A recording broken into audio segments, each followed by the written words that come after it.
Remakes seem to be the hot trend at the moment, especially within the survival horror space. When a classic game is ripe for a remake, it's always up for debate, but given how Resident Evil 4 seems to have been rolled out re-release in one shape or another almost annually since it first appeared in 2005, it feels like a special case.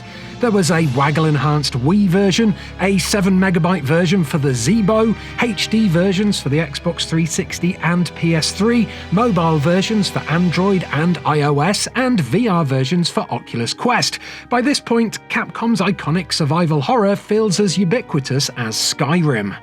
After Capcom's recent announcement that it was giving Resident Evil 4 the same remake treatment that it gave Resident Evils 2 and 3, eyebrows were understandably raised. What exactly can a remake bring to make it worth playing through again, you ask? Well, after some hands-on time with the game and diving deep into all of the released trailers and interviews with the development team, I'm here to take you through everything that we know about the Resident Evil 4 remake so far. As you'd expect from any modern remake, there's a fairly hefty visual makeover in effect here. The original Resident Evil 4 has aged admirably and still looks damn good, but it doesn't look quite like this.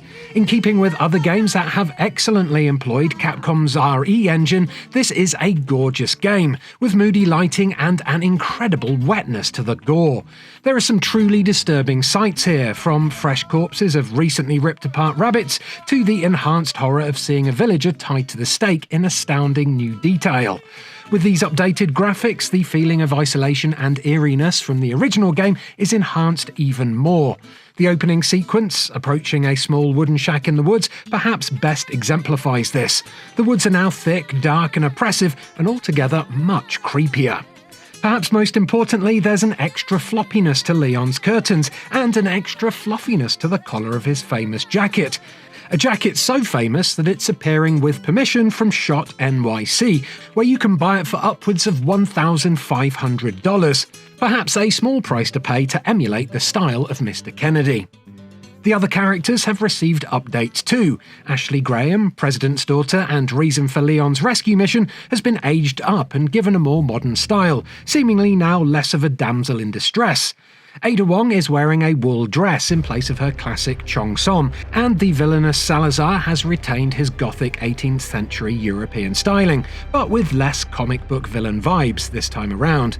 And gone are the old Metal Gear Solid style talking heads radio comms too. In their place are now fully animated cutscenes which allow much more depth to the characters, and that means I get to see my one true love Hunnigan in full 3D. The story here remains mostly the same as in the original Resident Evil 4. Players control US government Special Agent Leona S. Kennedy, who is sent on a rescue mission to rural Spain in order to rescue the US President's daughter, Ashley Graham, who has been kidnapped by a cult, the Ganado, infected by a mind-controlling parasite called Las Plagas. We've seen hints that this story may be getting reworked to tie in more closely with Resident Evil Village, with imagery matching Mother Miranda's cult symbol from Village appearing in the remake trailer. Resi 4 is set 20 years before the events of Village, and the Plagas parasites are similar in concept to the Cadu. So perhaps we'll be seeing an early version of Mother Miranda making an appearance in some way. I've already put together an extensive comparison of all the gameplay we've seen so far between the original Resident Evil 4 and Remake, covering the first 30 minutes or so of the game. Without blowing my own horn too hard, it's well worth watching to get a deeper understanding of the sorts of changes Capcom have made, from the visuals and layouts of the levels down to how the infected villagers look and move.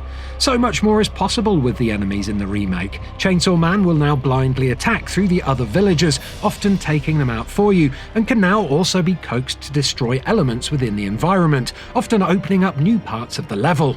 There's dynamism in the environment too. The cattle that sit in the barn can be prodded into action by shooting out a lantern that promptly sets them alight, sending a chunk of freshly roasted beef into the mobs, which can duly help your cause. Resident Evil 4 was always pretty bleak, but it's clear that the remake is aiming to be even more darker and bleaker than before. And this unfortunately extends to the dog you would rescue from a trap and then befriend in the original game. By the time Leon stumbles across them in the remake, the dog is already dead and decomposing. This opens up the question of how the dog's later reappearance will now be treated, as the option to save the hound gave Leon a distinct advantage in a later boss fight. And also, it shows how Capcom is looking to challenge our expectations and memories of the original game, striking a balance of the familiar and the surprising. The controls in Resident Evil 4 Remake have been refined to a modern standard that enhances the intensity of the gameplay. Gone are tank controls, and in their place something closer to that of Resident Evil Village. One huge change for the better is that Leon has now gained the ability to move while he shoots. Resident Evil 4 was famous for making you stand your ground against the hordes of the Ganado. Indeed, Dead Space, which was heavily inspired by Capcom's horror classic, was famously Resident Evil 4 with the ability to aim while moving. Well, it seems that the remake is taking back this title, allowing Leon to run and gun like the action hero he truly is. Definitely one thing that helps Resi 4 show its age is the use of button mashing QuickTime events. The good news here is the remake will tone these down, and in-game cutscenes will no longer force you to quickly pick up the controller and spam a button to avoid death. Producer Yoshiaki Hirabayashi went as far as to say that there are barely any QTEs, confirming that there are no prompts to press buttons mid-cutscene, meaning that any cutscene snacking will no longer be punished. That's not to say that QTEs are completely gone though. Prompts appear on screen as part of the defense from grapple attacks, and new QTE-fueled close-quarter combat sequences add even more variety to the melee combat. Don't worry though, Leon's roundhouse kick is still there, and it's still awesome. Fingers crossed though that we see him suplex some fools before the credits roll. In addition to the bombastic action gameplay you'd expect from Resident Evil 4, there's also some light stealth elements. Tapping the crouch button allows Leon to silently creep his way around, avoiding the attention of nearby villagers to scout out an area and gather resources before his next fight.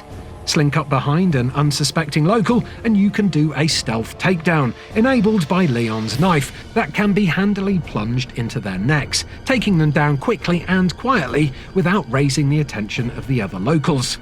Stealth isn't likely to play a huge part in the full game, but it's a welcome addition, and another tool in Leon's survival arsenal. With Resident Evil 7 and Village both having a block ability, you may be surprised to hear that Resident Evil 4 Remake does not. Instead, and perhaps in an effort to make the combat feel more frantic and action-focused, Leon can now parry enemy attacks with his knife, resisting or deflecting attacks with a well-timed button press, and opening up his opponent to a follow-up attack.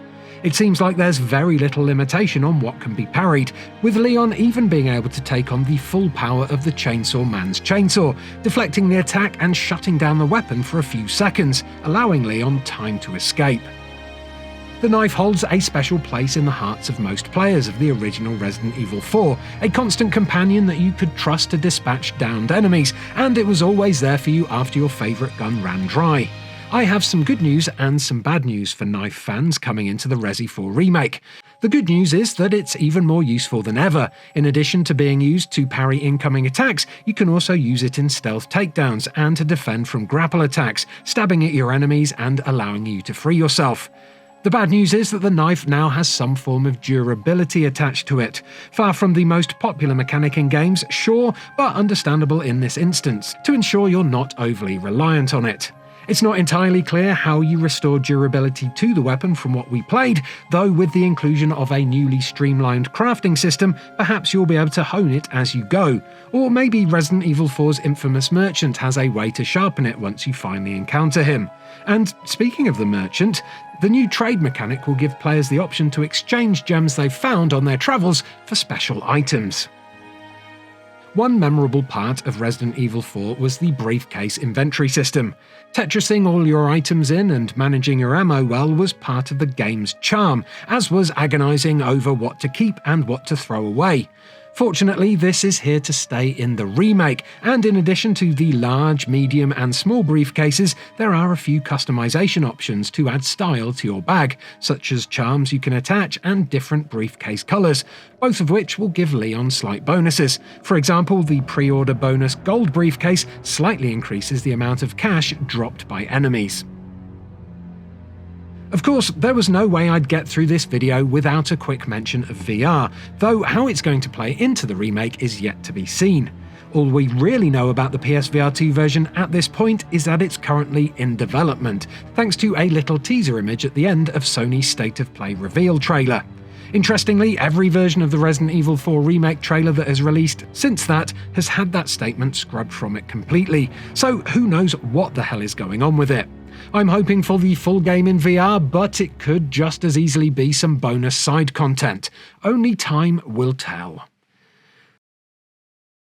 The game is releasing on the 24th of March next year, and despite being initially announced just for PC, PlayStation 5 and the Xbox Series consoles, we now know that a last-gen PlayStation 4 version is on the way as well.